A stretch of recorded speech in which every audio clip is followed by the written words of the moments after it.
Welcome to LucyTWWE. I am your host, Lucy T. Okay, thoughts from No Mercy. I absolutely loved when Balor struck Bray in the apron and went to town on him. Cesaro lost a tooth and another reportedly went 4 millimeters into his gum. Seth Rollins was living his Chumbawamba life, getting right back up again after every hold, and one might say that Dean's stamina is starting to rub off on Seth. And yes, there was blood. I guess Vince opened the doors for that 2 weeks ago when KO's headbutt drew blood. What does this all mean for Raw and SmackDown, though? Let's get into it. Miztourage opens the evening for Raw to celebrate his win against Jason Jordan and retainment of the Intercontinental title. Where is Maurice, though? I guess she is eating bonbons and enjoying the Preg's life. His guest is Roman Reigns, and they discuss John Cena's comment on Raw Talk after No Mercy that he was passing the torch. Is he retiring? What is going on there? So basically, Reigns is like, I'm also tired and hungover, and telling The Miz that The Miz ain't the only one that was up celebrating a win all night long, and asks The Miz to get him a cold beer. Come on, Roman. Stop trying to be cool. You're like Michael Scott. You know, he never did drugs because no one ever offered him any drugs. Wait. I guess you're not that similar to him. Then Miz is like, do you know what would happen if the Miztourage faced the Shield? OMG! Then we have Kurt Hawkins and Braun Strowman. But poor K. Braun puts Kurt Hawkins through the Megatron, and Braun says he ain't leaving till he gets a real fight.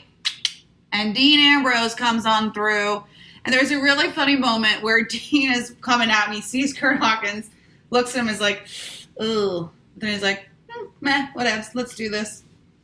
This was an interesting end, too, because Braun did not continue to obliterate Dean after the 3 count like he normally does to his opponent. So I'm not sure if maybe he just has a little man crush on Dean or what's going on there. I love these moments of epic romance that is Dean and Seth.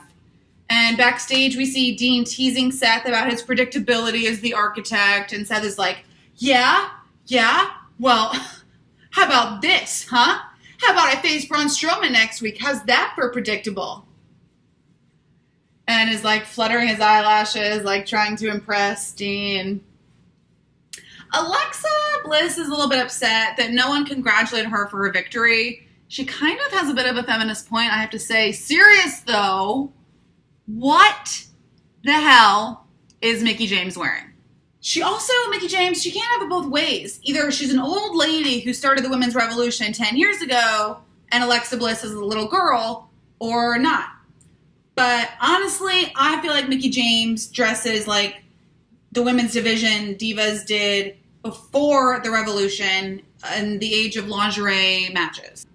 Enzo is bugging Kurt Angle again for a celebration for his Cruiserweight Championship, and he is really annoying as hell.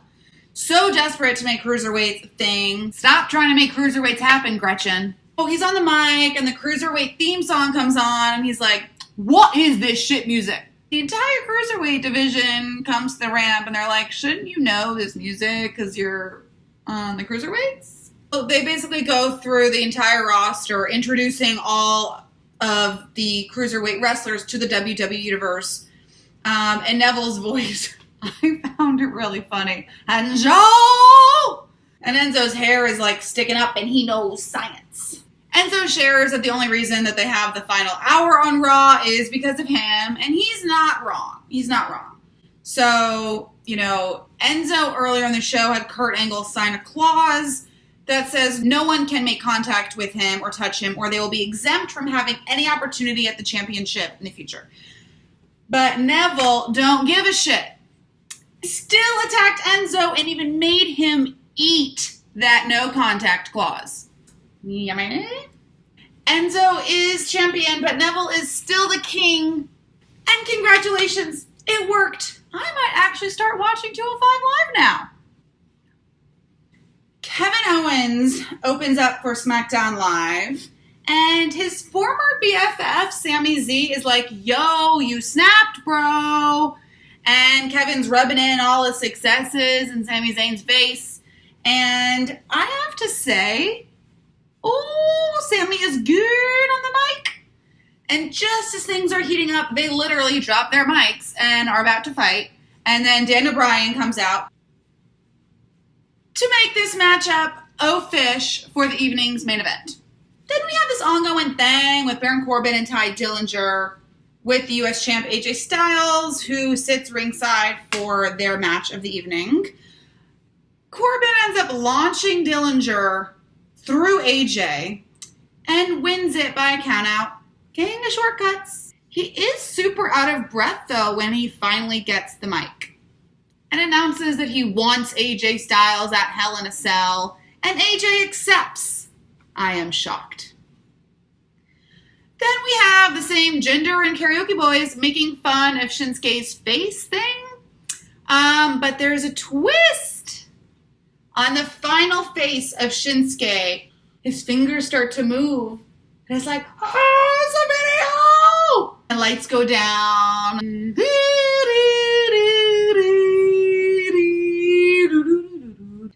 Amazing confrontation that starts in the ramp and moves to the ring that Shinsuke essentially wins.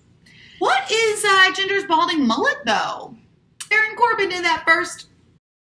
New Day is not just ringside, but in the front row with Binocs. Dean did that first. Cameras and pretzels for the Usos versus the Hype Bros, who last week were like, something's got to change, bro.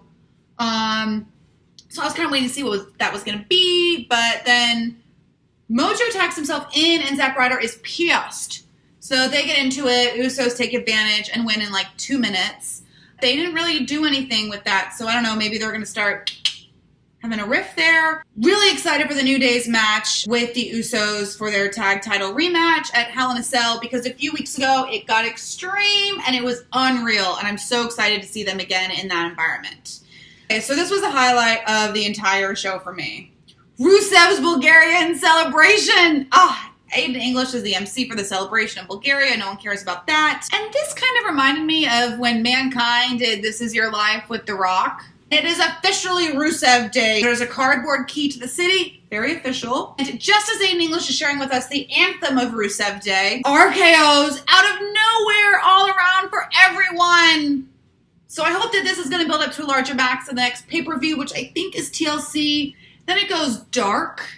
And people start to scream, and it's like gong, start to flash their phones. And I think that maybe they thought it actually was The Undertaker. Of course, that's just Dolph doing his stupid thing. And I'm like, okay, he's half The Undertaker's size. He's got his Converse on. Like, it's obviously not The Undertaker. Dolph had a really funny moment, I have to say, even though I'm not the biggest Dolph Ziggler fan, where he was like, did you actually think you were going to see The Undertaker 2 times in 1 year? 90s. Glorious. I will give in till I'm victorious. And Bobby Roode comes out to save the day, or so you think. I kind of wish he had flat out just told Dolph like what we're all feeling. But he was like, oh, you're good. Like, why are you doing this? They're going to have a match in Hell in a Cell. So I have to wonder if maybe this whole Dolph doing these characters thing was really just to serve and drive the narrative for Bobby Roode, which, okay, that's cool. Okay, main event time. So Sami Zayn and Kevin Owens finally face each other. First time in a while. I have to say, I did see the most powerful and the most energetic panda roll I think I've ever seen from Kevin Owens. It's actually turning into somewhat of a meeting match, lots of near falls and counters, and I think Sami Zayn is really kind of underrated. He's good on the mic, the guy has stamina, and he's got some good moves. Sami is knocked out cold, though, after a powerbomb on the apron. There's this really weird moment where Kevin Owens is like stroking his beard. At first, I thought maybe he had another one of his episodes and thought that Sami Zayn was Shane O'Mac and was just like making sure to see like who it actually was, because he's got like a face issue, remember? Just as Kevin Owens is about to throw Sami Zayn, though, with his head in a chair into the ring, Shane O'Mac comes out. Here comes the money!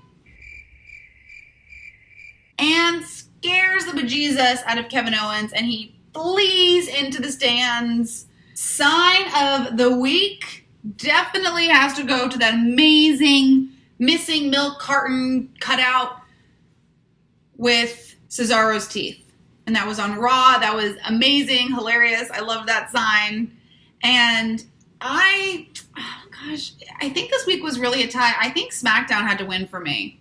Again, I just really enjoy all of the McMahon weaving into the storylines that isn't there on Raw. And there were a few moments on Raw that were just fluff moments. Thank you guys so much for watching. Don't forget to subscribe and have a nice day.